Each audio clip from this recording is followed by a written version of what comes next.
জীবনে সুখী হতে চাও, তাহলে কখনো কারো ক্ষতি করো না। খেয়াল রেখো, তোমার দ্বারা কারো উপকার না হোক, কিন্তু কারো যেন ক্ষতি না হয়। কষ্ট করে সফল হলে মানুষ হয় চরিত্রবান, আর কষ্ট না করে সফল হলে মানুষ হয়ে ওঠে অহংকারী। ভালোবাসা হলো একটা বই, আর ভুল বোঝাবুঝি হলো একটা পৃষ্ঠা। কাউকে যদি সত্যি মন থেকে ভালোবাসো, একটা পৃষ্ঠার জন্য পুরো বইটাকে কখনো ফেলে দিও না।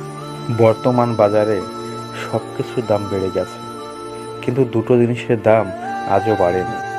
একটি হলো বিশ্বাস, আর অন্যটি হলো ভালোবাসা। কারণ এই দুটো জিনিসের দাম আগেও কেউ দিত না, আর এখনো কেউ দেয়নি। ছবিটি দেখতে পাচ্ছেন, একটি গাধাকে একজন সৈনিক পিঠে তুলে নিয়েছে। প্রকৃতপক্ষে ছবিটির মধ্যে কোনো ভালোবাসা লুকিয়ে নেই।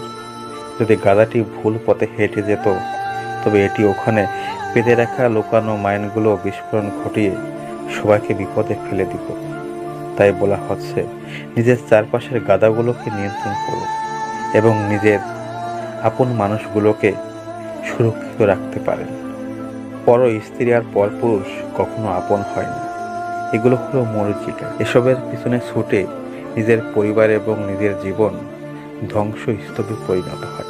প্রথমে নিজের কেরিয়ার তৈরি করুন, তারপর ভালোবাসাকে সময় দিন। কারণ আজকের দিনে মানুষ তার সাথেই থাকতে পছন্দ করে যার একটা সচ্ছল ভবিষ্যৎ আছে। পৃথিবীর সকল সম্পর্কের মধ্যে একটা শব্দ থাকে, সেটা হলো বিশ্বাস। সম্মান হলো আয়নার মতো। তুমি অন্যকে যত বেশি সম্মান করবে, তার থেকে অনেক বেশি সম্মান তাদের কাছ থেকে তুমি পাবে।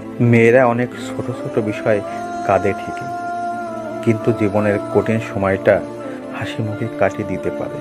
অভিমান সেই করে যে তোমাকে দিয়ে লাভ করে।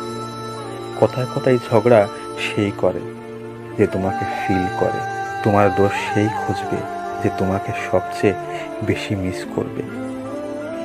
শরীরের অঙ্গ কেটে ভালোবাসা প্রকাশ করা বোকামি। যার কাছে চোখের জলের কোনো মূল্য নেই, সে রক্তের দাম দেবে কিভাবে?